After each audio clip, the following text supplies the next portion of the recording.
एक व्यक्ति काफी दिनों से परेशान चल रहा था, जिसके कारण वह काफी चिड़चिड़ा व तनाव में रहने लगा। वह इस बात से परेशान था कि घर के सारे खर्च उसे ही उठाने पड़ते हैं। पूरे परिवार की जिम्मेदारी उसी के ऊपर है।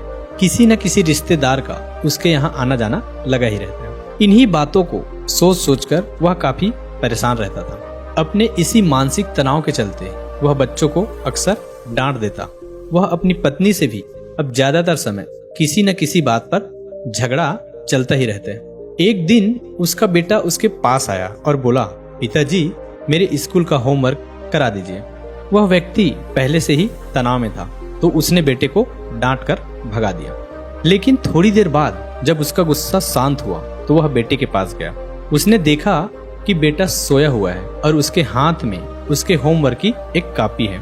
उसने कॉपी उठाकर देखा और जैसे उसने कॉपी नीचे रखनी चाहिए, उसकी नजर होमवर्क के टाइटल पर पड़ी।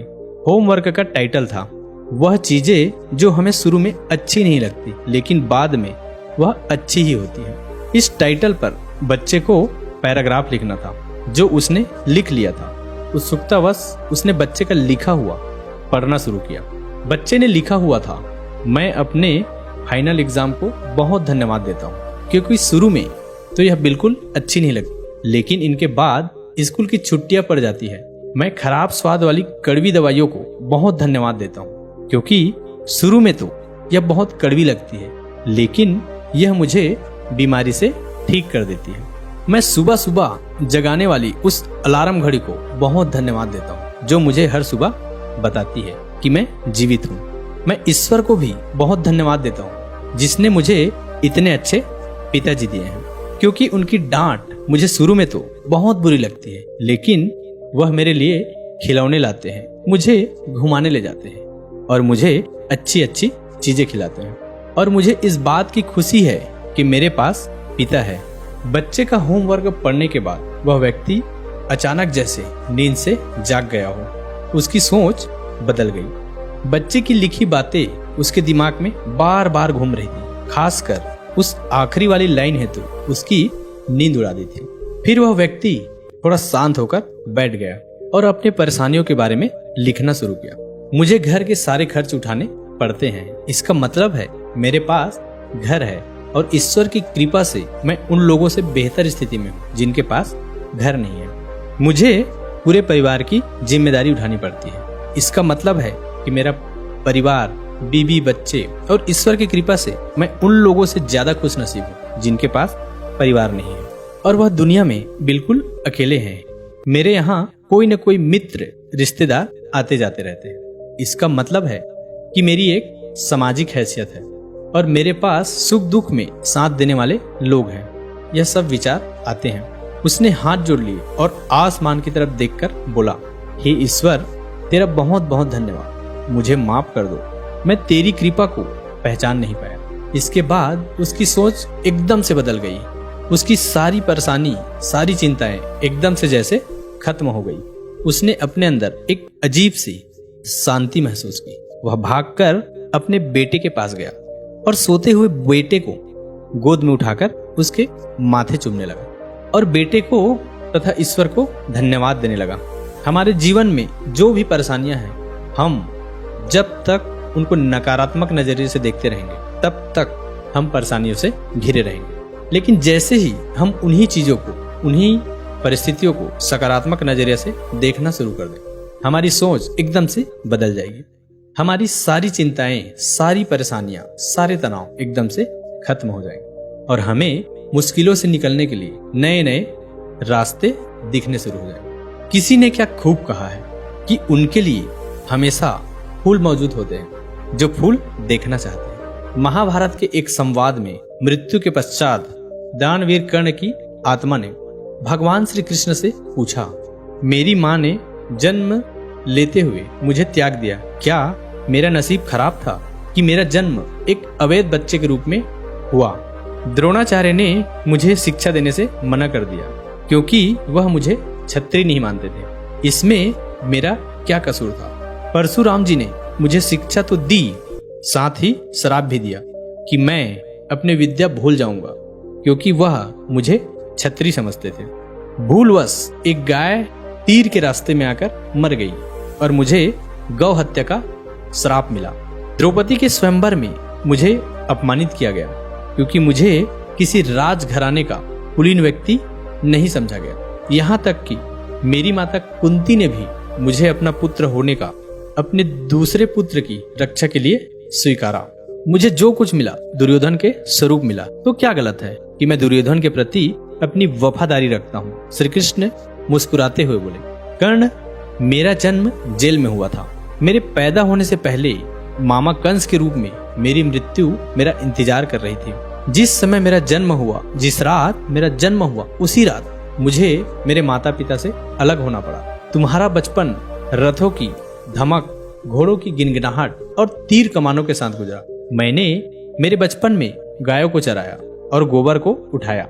जब मैं चल भी नहीं पाता था तब मेरे ऊपर कई प्राणघातक हमले हुए।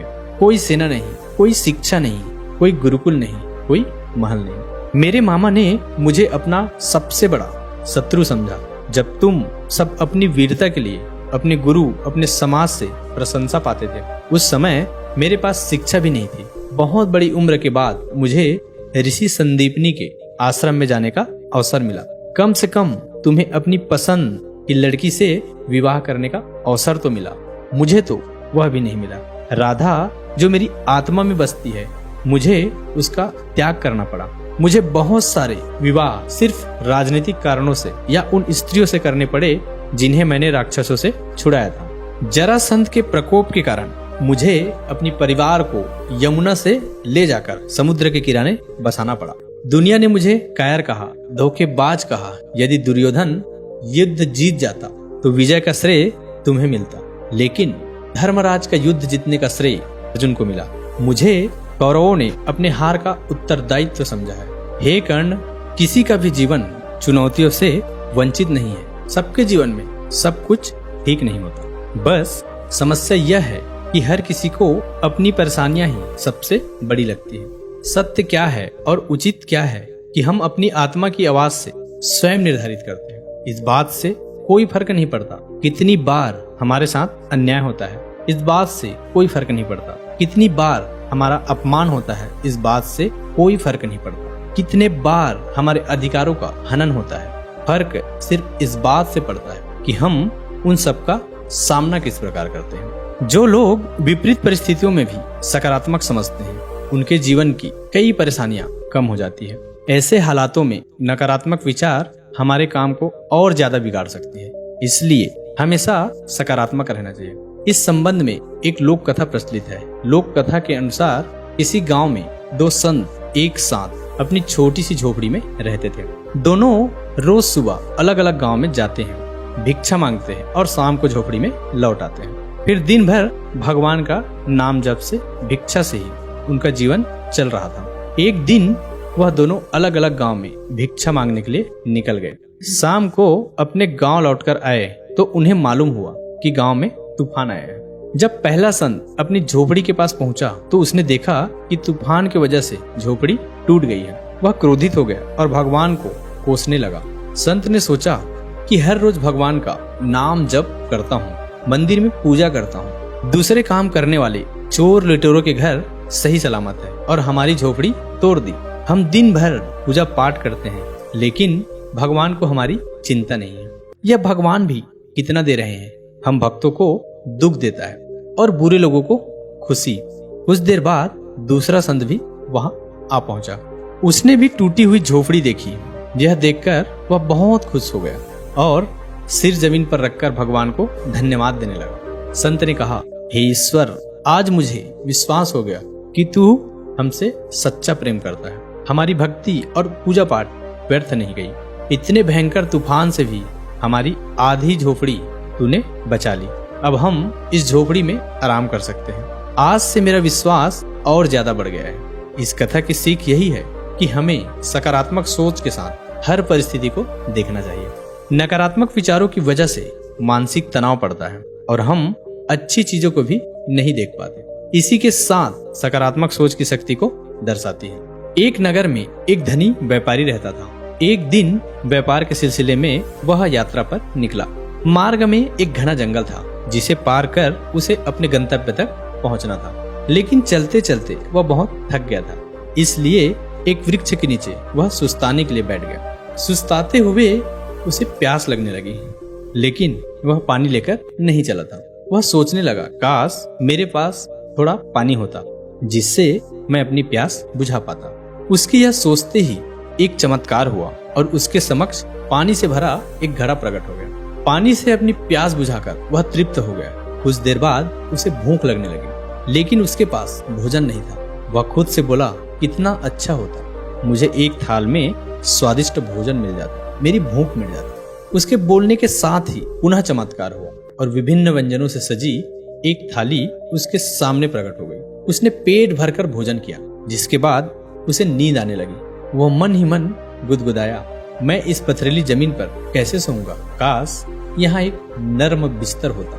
पलक झपकते ही उसके सामने एक आरामदायक बिस्तर प्रकट हो गया। वह उस बिस्तर पर लेट गया। उसे महसूस होने लगा मानो वह स्वर्ग में है, जहाँ एक के बाद एक उसकी सभी इच्छाएं पूर्ण होती जा रही है।